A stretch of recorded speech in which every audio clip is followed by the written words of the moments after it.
desarrollar. Acompáñame al Evangelio de Lucas capítulo 24. Es una introducción, no iniciamos todavía con la predicación, pero quiero que hagamos una introducción para ver este tema. Lucas capítulo 24. Vayan todos a Lucas capítulo 24.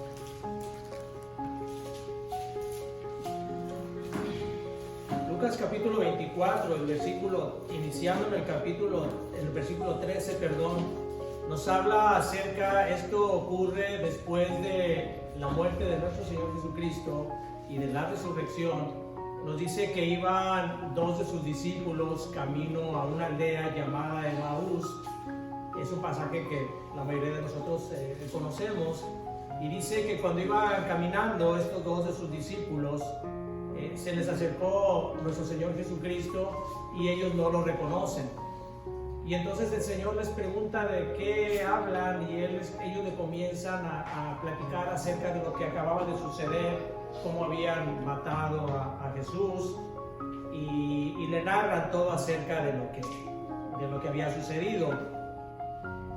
En el versículo 21, uno de ellos dice: pero nosotros esperábamos que Él era el que había de redimir a Israel, y ahora, además de todo esto, hoy es ya el tercer día que esto ha acontecido. Lo que está haciendo este discípulo es haciéndle ver a Jesús, que no sabían que era Jesús, le está diciendo que ellos tenían la esperanza de que aquella persona que habían crucificado era el Mesías. Sin embargo, habían perdido la esperanza porque no había sucedido nada que ellos pudieran ver como que era realmente el Mesías. Pero en el versículo 25, quiero que vean el versículo 25. Entonces Jesús les dijo: oh insensatos y tardos de corazón para creer todo lo que los profetas han dicho. ¿No era necesario que el Cristo padeciera estas cosas y que entrara en su gloria? Y comenzando desde Moisés y siguiendo por todos los profetas, les declaraba en todas las escrituras lo que de él decían. El Señor les dice a los discípulos: ¿acaso no han entendido ustedes que todo lo que se dice en la escritura de los profetas se refería acerca de mí, acerca de ese Mesías? Era lo que el Señor les estaba diciendo. No les estaba diciendo insensatos y tardos de corazón para creer lo que yo les he dicho. Les dijo lo que todos los profetas les habían dicho. Esto era para darles a entender que la escritura hablaba de Él. Ahora, Él es la palabra, Él es el verbo, Él es la escritura. Sin embargo, en la naturaleza humana de ellos, Él quería hacerles ver que la escritura hablaba de Él. Vayan a Hechos capítulo 3, versículo 18. Hechos 3, 18.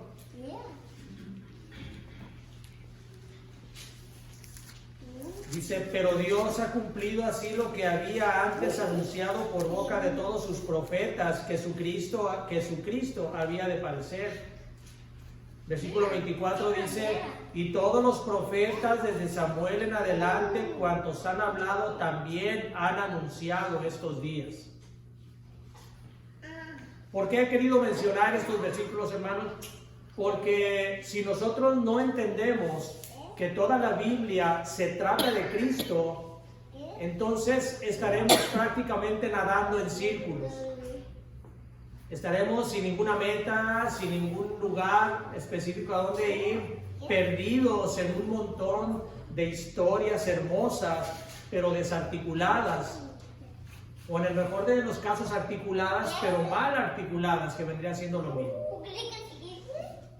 Uno de mis más grandes anhelos es que nosotros como iglesia tengamos ese conocimiento de encontrar a Cristo en toda la Escritura, en cada pasaje de la Escritura, porque en cada pasaje de la Escritura está Cristo. Y no se trata de que debemos de encontrarlo, como dicen algunos teólogos, de que debemos de encontrarlo en cada piedra, detrás de cada árbol. No, porque si lo buscamos nosotros a Cristo de esa manera, corremos el riesgo de estar espiritualizando la Escritura. Eso también es riesgoso. Por ejemplo, muchos de nosotros conocemos el pasaje aquel donde Rahab, la prostituta, amarra un cordón color rojo en la ventana, y yo he escuchado predicaciones donde se habla que ese cordón rojo es la sangre de Cristo, por medio del cual nosotros hemos sido redimidos, y únicamente porque era rojo. Eso se llama espiritualizar la Escritura. Cristo no está ahí. Sin embargo, por otro lado, existen textos también donde está Cristo, pero los pasan tan de largo que no lo ven, y ahí está Cristo. Esos son los dos puntos del conocimiento de Cristo sobre la Escritura. Así que, dada la importancia de este tema, he considerado iniciar una serie de sermones titulada Cristo en el Antiguo Testamento.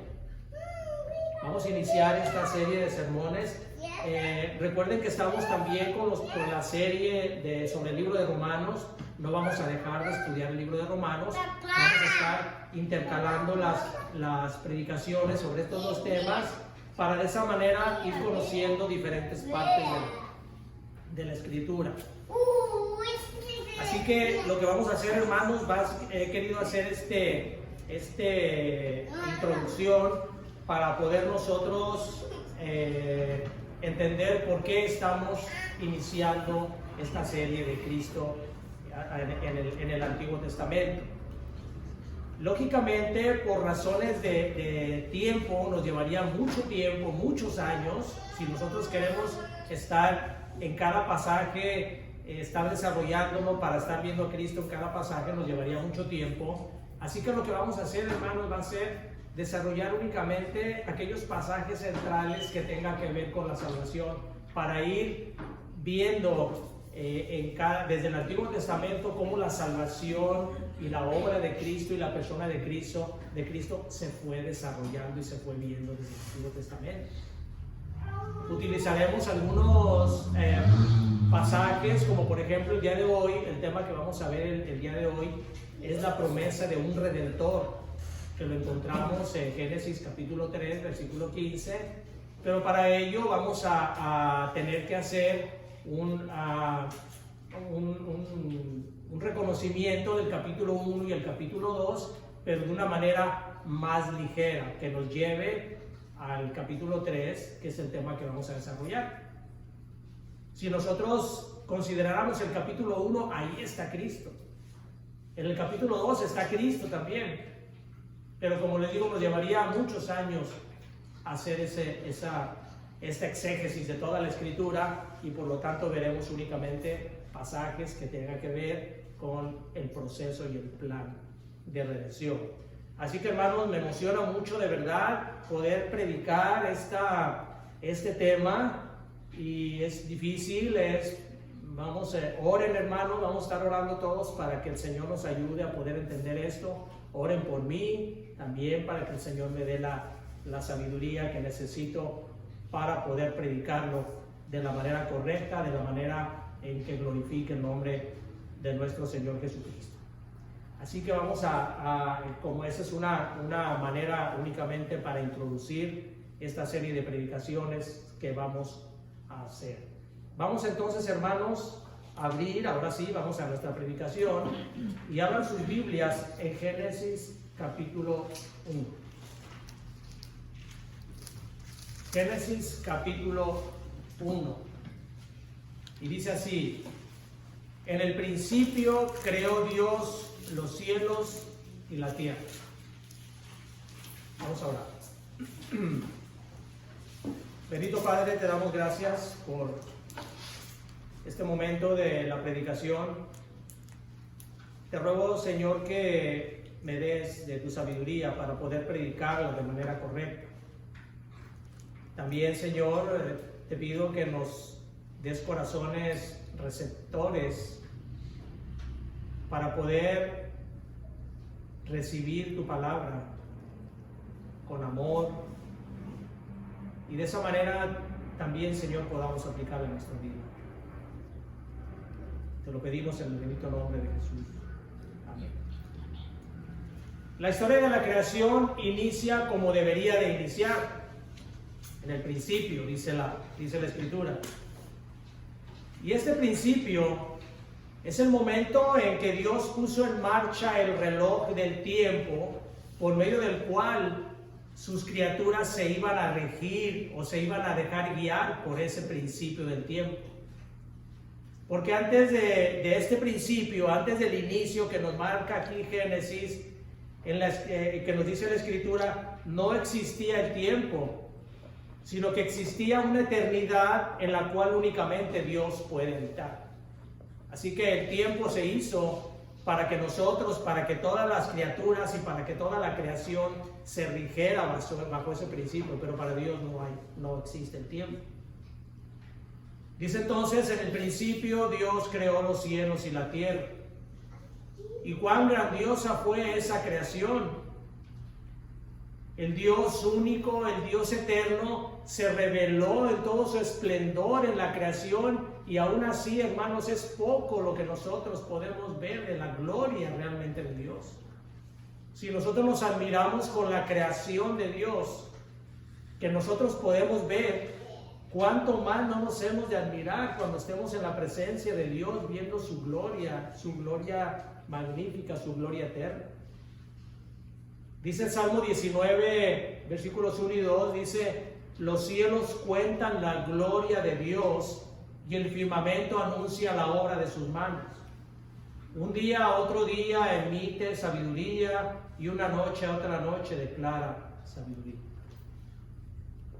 La Escritura nos dice que había un caos sobre la tierra. Podemos encontrar en Génesis, donde el versículo 2, donde dice: y la tierra estaba desordenada y vacía, y las tinieblas estaban sobre la faz del abismo, y el Espíritu de Dios se movía sobre la faz de las aguas. Nos dice que había un caos, pero no nos dice más acerca de ese caos, porque inmediatamente lo que hace el Señor es ponerse en acción para preparar lo que sería la morada del consentido de sus criaturas, si es que podemos decirlo así, el consentido de sus criaturas. Eso era lo que Dios iba a poner en plan, es lo que Dios iba a iniciar inmediatamente en el momento en que decide hacer la creación. En 5 días, nuestro planeta fue acondicionado por Dios de una manera tan maravillosa y tan perfecta, y solo para que en el 6º día Dios creara al hombre y lo depositara en ese lugar. Esa fue la creación, ese fue el motivo por el que el Señor creó los cielos y la tierra. Aunque nos parezca a nosotros algo demasiado grande para quienes somos nosotros, pero eso fue lo que Dios hizo. Dios en 5 días preparó aquel lugar de una manera tan perfecta para que el hombre, la criatura predilecta de Dios, lo habitara. Ahora nosotros podemos encontrar aquí mismo, de acuerdo a la Escritura, que la creación del hombre se hizo de una manera muy especial, muy diferente a cómo Dios había creado las demás cosas. Cuando Dios dice sea la luz y fue hecha la luz, cuando Dios hace las expansiones, cuando todo eso lo hace, al término de cada día, de cada día de su creación, Dios exclamaba que era bueno. Dice Génesis 1:10, y llamó Dios a lo seco tierra, y a la reunión de las aguas llamó mares, y vio Dios que era bueno. En el versículo 12 dice, al terminar lo que crean, manifestado en el versículo 12, dice, y vio Dios que era bueno. Versículo 18, versículo 21 termina diciendo, y vio Dios que era bueno. Sin embargo, cuando el hombre es creado, cuando el hombre y la mujer, cuando nosotros hablamos de hombre, nos estamos refiriendo al hombre y a la mujer, salvo que se diga especificamos lo contrario. Pero cuando el hombre es creado, la Trinidad, en común acuerdo, deciden formarlo a su imagen y semejanza. Si ustedes ven en cada uno de los días de la creación, Dios dice, hágase la luz. Dios dice, fórmense las estrellas, pero en la creación del hombre hay un común acuerdo entre la Trinidad para formar a este hombre a su imagen y semejanza. Cuando les entrega Dios el señorío al hombre sobre todo ser viviente y les ordena multiplicarse, la exclamación de Dios no fue "y vio Dios que era bueno", sino que Dios dice "y todo lo que vio Dios que había hecho era bueno en gran manera". Dice el versículo 31. Y vio Dios que todo lo que había hecho, y ella aquí que era bueno en gran manera. Así que el hombre es creado de una manera muy diferente a toda la creación. Prácticamente el hombre es exaltado, si podemos decir, por Dios. O sea, el hombre es una criatura muy especial que Dios había hecho.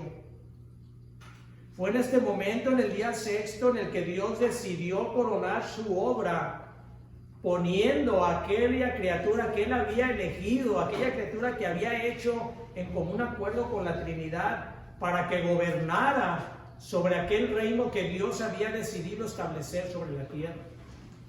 En el día sexto ocurre aquello. Corona el Señor su creación poniendo a su criatura especial. ¿Y por qué hago énfasis en criatura especial, hermanos? Porque así es como Dios lo hizo. Por eso lo hizo a su imagen y semejanza. Porque Dios lo hizo como una criatura especial.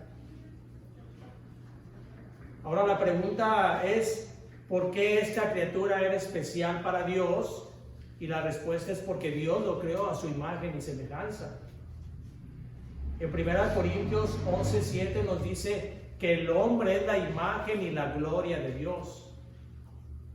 No puede haber un honor más alto para el hombre que el que Dios mismo diga que el hombre es la imagen y la gloria de Dios. Este es como Dios creó al hombre.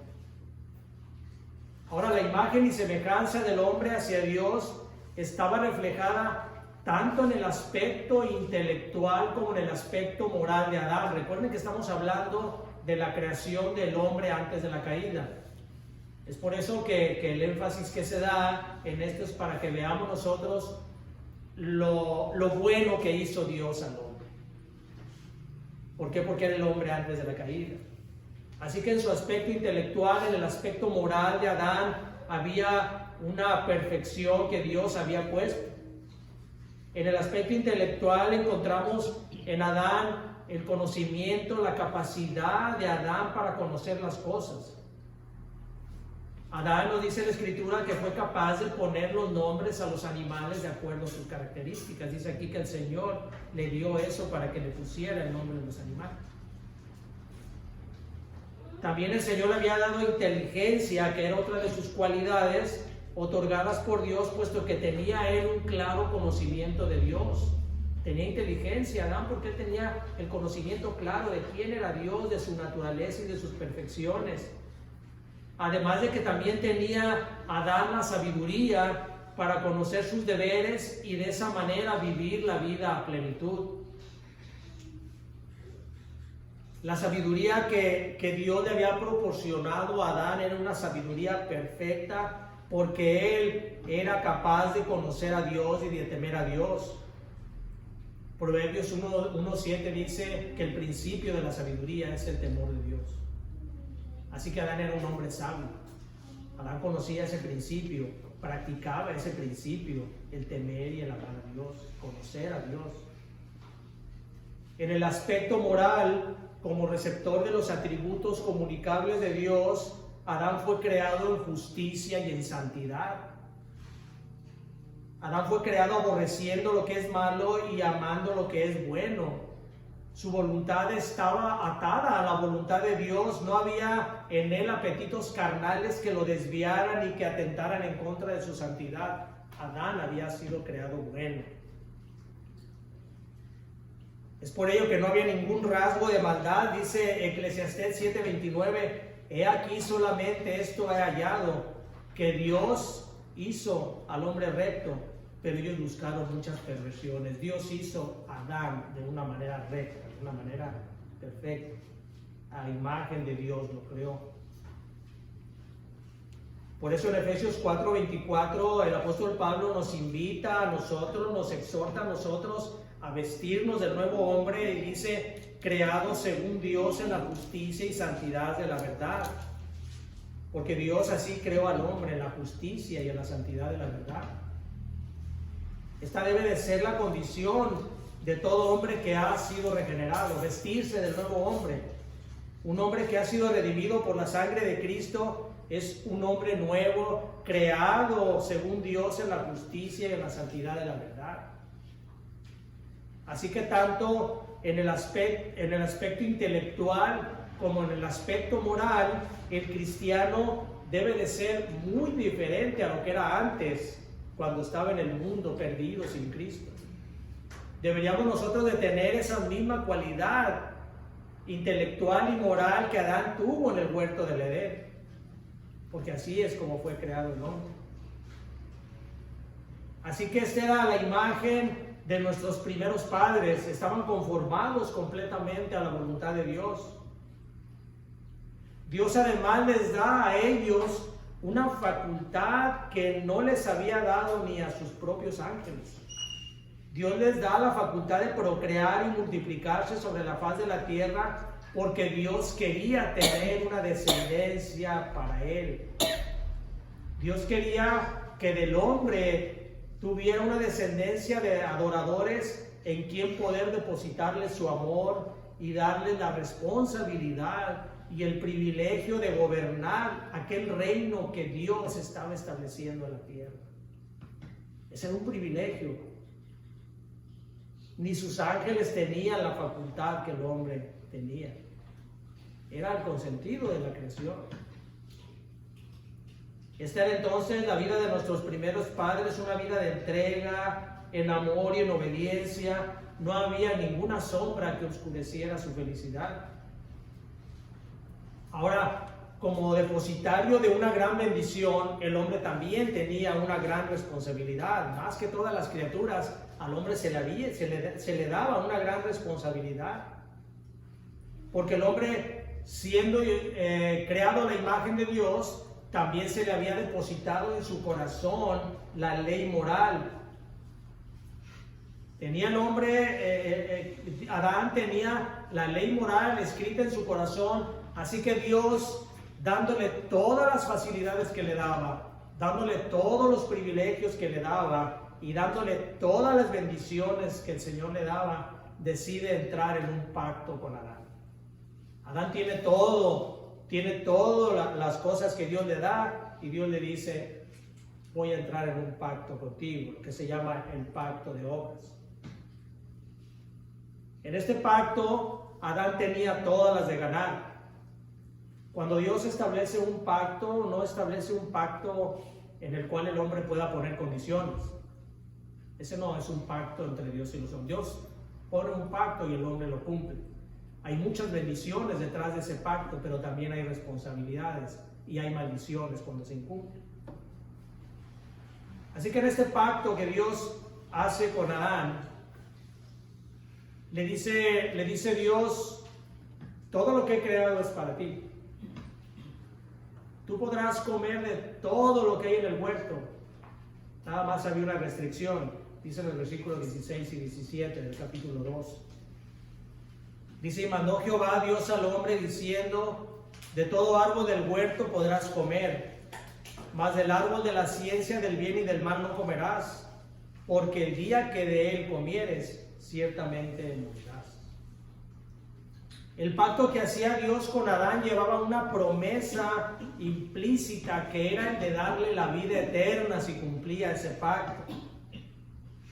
Pero también llevaba una pena muy severa, la más severa de las condenas si violaba ese pacto, porque esa violación del pacto lo llevaría a Adán a morir.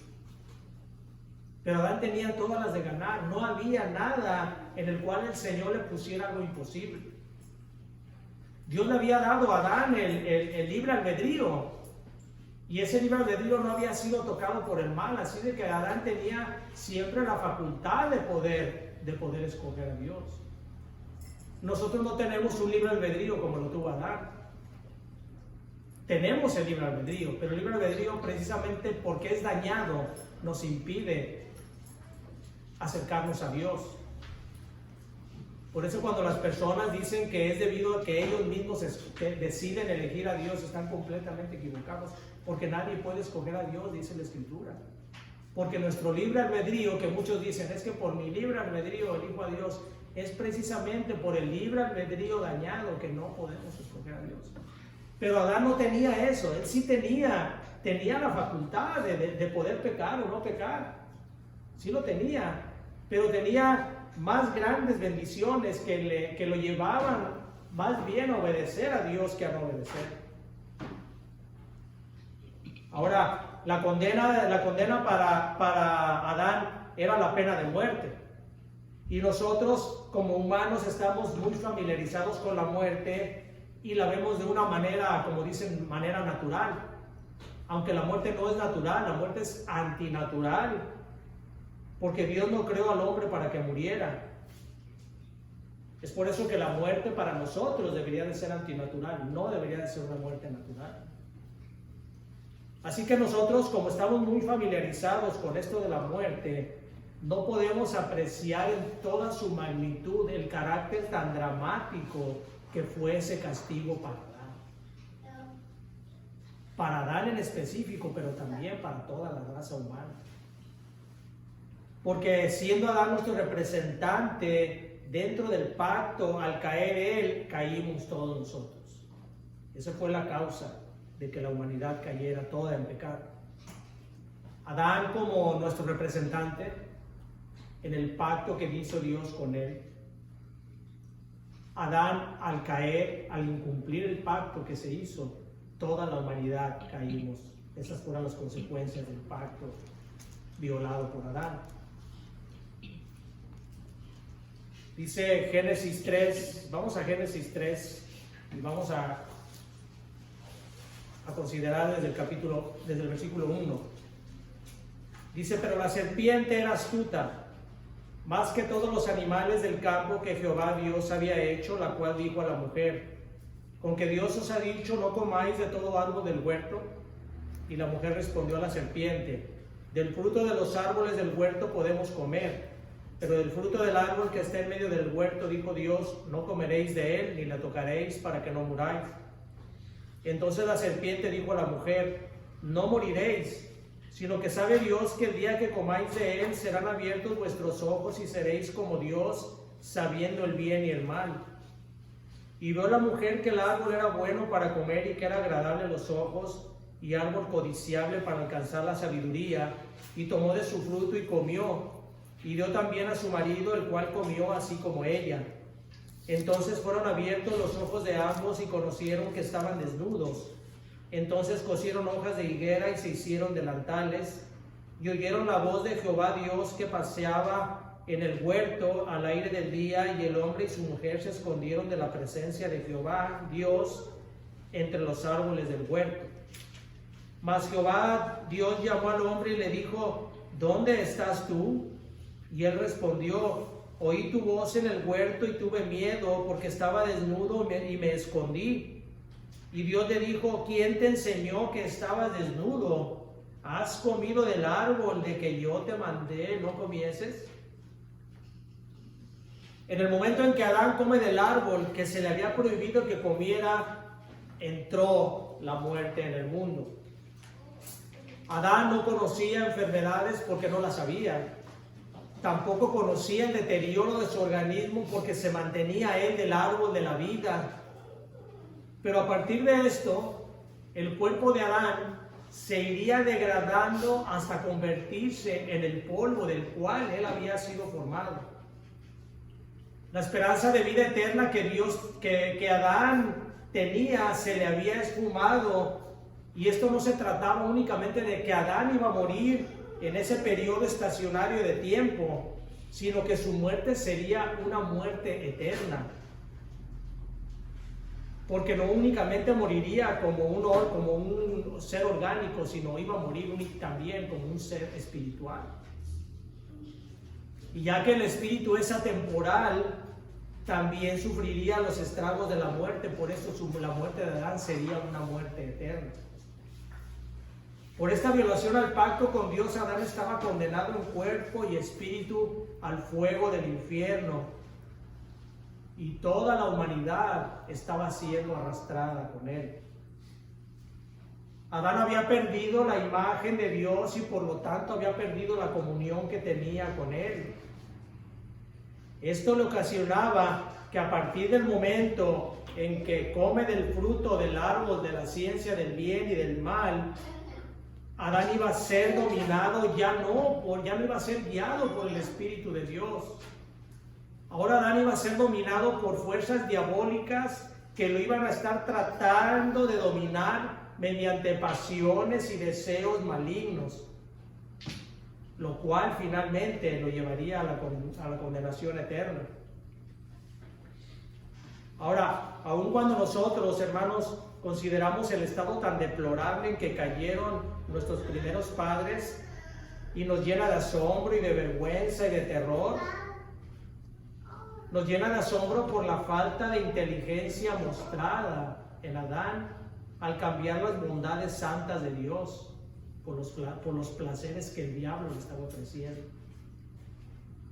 Es por eso que nos llena de asombro. ¿Cómo es posible que la inteligencia de Adán, en su inteligencia perfecta de Adán, hubiera reaccionado de esa manera ante los placeres que el diablo le ofrecía? Nos llena también de vergüenza porque cómo era posible que Adán hubiera ofendido y despreciado a su Creador. Y también nos llena de terror porque podemos ver cómo el castigo que iba a enfrentar Adán al violar la ley de un Dios justo era precisamente su condenación eterna. Pero todo esto que nos causa de la actitud de Adán, de vergüenza, de terror, de asombro, nos debería causar a nosotros mismos, porque es el mismo estado en el que nosotros nos encontrábamos cuando estábamos sin Cristo. Cada uno de nosotros nos encontrábamos en el mismo estado en que Adán se encontró en ese momento, cuando nosotros nos encontrábamos sin Cristo. Porque el hombre despojado de toda imagen y semejanza de Dios en su forma más pura es como Adán en el momento en que pecó. Si bien el hombre tiene rasgos de la imagen y semejanza de Dios, es una imagen dañada, una imagen imperfecta. Es por eso que toda persona antes de venir a Cristo tiene esa misma condición que la condición que tenía Adán. Sin la comunión del hombre con Dios, somos considerados como hijos de desobediencia, guiados por el maligno que nos arrastra al pecado y a la muerte, que nos lleva a nuestros deseos carnales y nuestras concupiscencias. Esa es la condición de cada uno de nosotros que nos encontrábamos antes de venir a Cristo. Ahora, Satanás, como dice aquí la Escritura, se había valido de una serpiente para engañar a Eva e incitarla a que comiera del árbol prohibido. Y Eva a su vez le había dado a comer del fruto de ese árbol. No era la maldición de Dios no fue precisamente hacia la serpiente como animal. Había algo más atrás de esa serpiente. Satanás estaba en esa serpiente incitando a hacer todo aquello, por eso la maldición iba sobre Satanás. Si bien a la serpiente se le maldijo de una manera terrenal, la maldición fue sobre Satanás porque él fue en su plan maligno el que quería que el hombre cayera en un estado de pecado, en un estado de rebelión en contra de Dios. Esta situación que sucede cuando es engañada, Adán y Eva son engañados, ocasionaron que Adán rompiera ese pacto que había hecho con Dios, y el castigo que merecía entonces llegaba a él, porque Dios ya se lo había advertido a Adán. Dios ya le había advertido que el día que rompiera ese pacto, Adán iba a morir.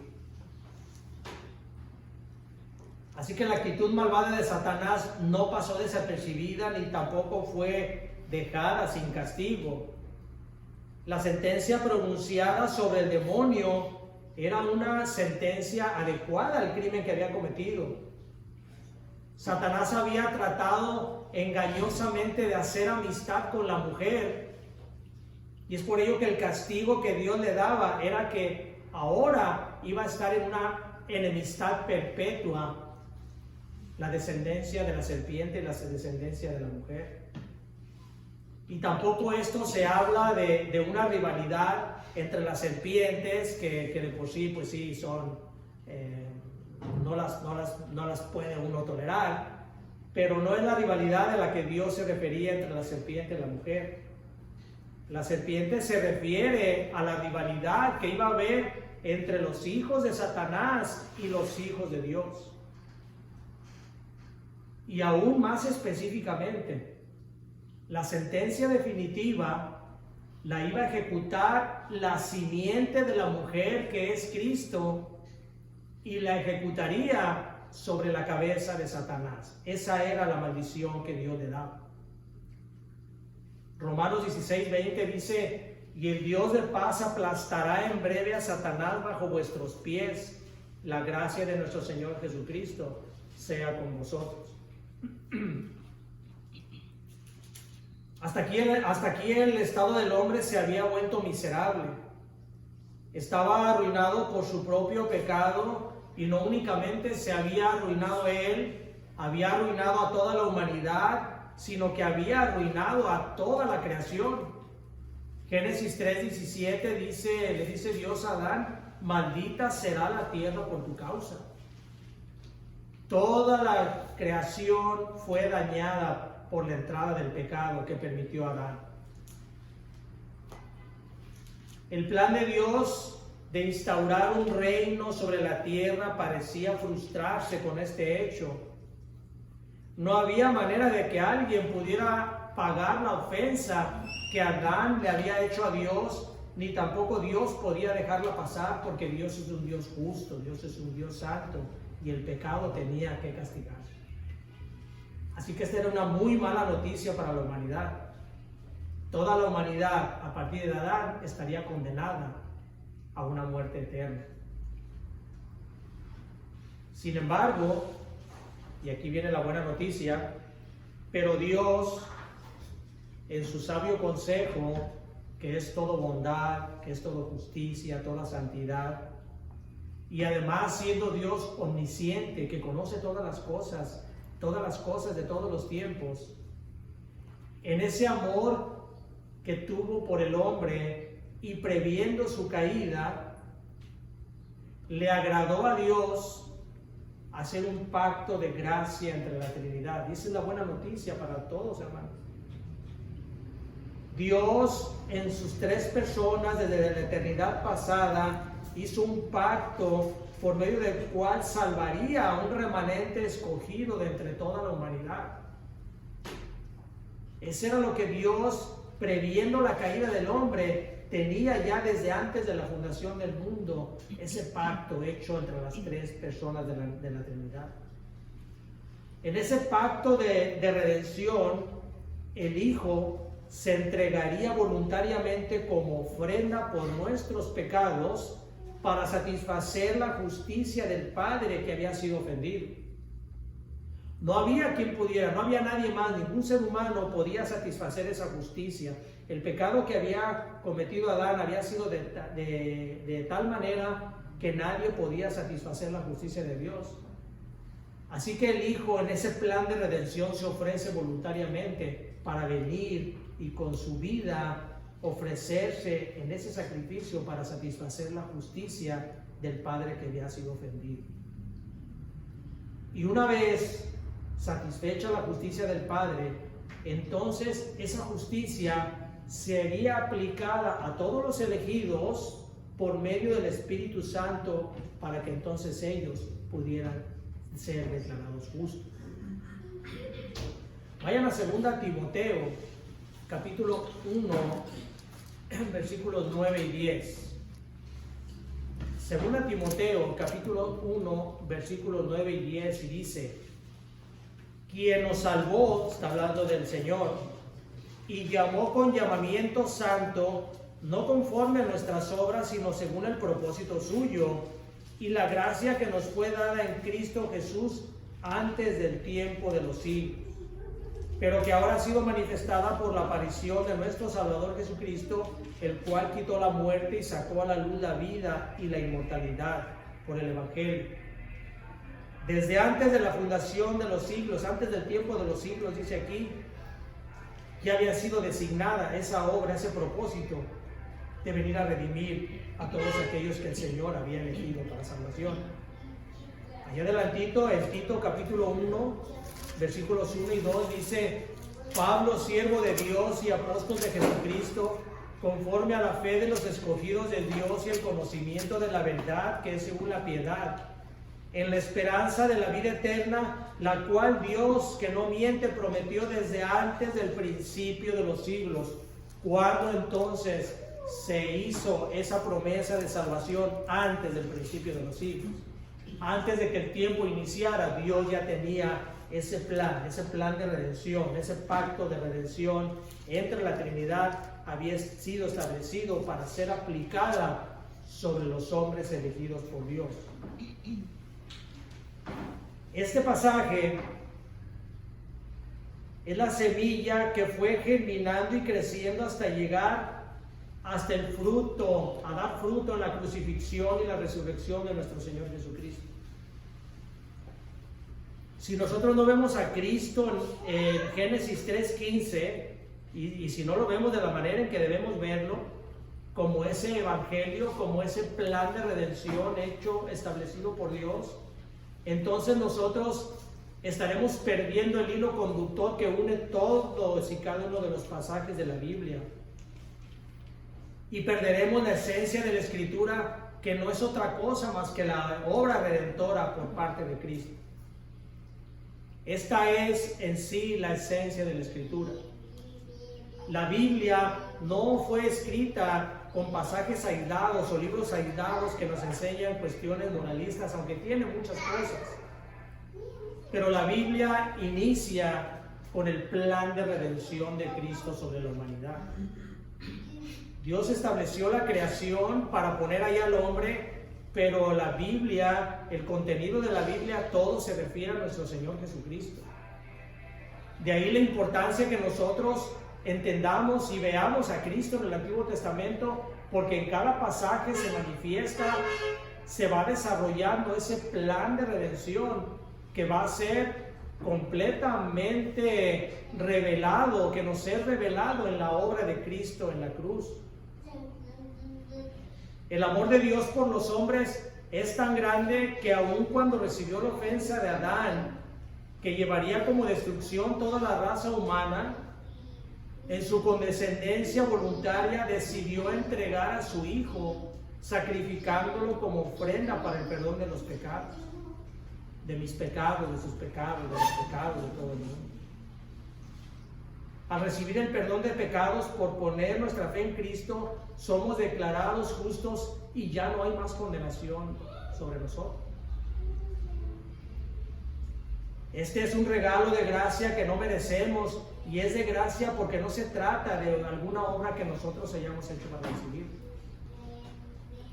Así que, hermanos, la importancia de que nosotros veamos a Cristo en toda la Escritura, en el Antiguo Testamento, nos va a llevar nosotros a conocer, a entender y aplicarnos ese plan de redención de Jesucristo. Desde Génesis 15 en adelante, nosotros vamos a ir viendo cómo ese plan de redención se va desarrollando, se va manifestando hasta llegar a cumplirse en el nuevo pacto que estableció Cristo en su venida y en su obra. Dios nos ama, hermanos, y espera que cada uno venga a Cristo. Entreguemos al Señor toda nuestra vida, y aquellos que no conocen de Cristo, no pierdan el tiempo. Es el momento apropiado, el momento indicado para que usted, que esté escuchando el mensaje del Evangelio, entregue su corazón a Cristo. arrepiéntase, véngase a Cristo en arrepentimiento y fe para que usted pueda tener la salvación. No hay otro camino para salvarse. Cristo dijo: yo soy el camino, la verdad y la vida, nadie viene al Padre sin esto. Usted no sabe si tengo otra oportunidad de poder recibir a Cristo. Es el momento, dice la Escritura, el momento de recibir. Vamos a hablar.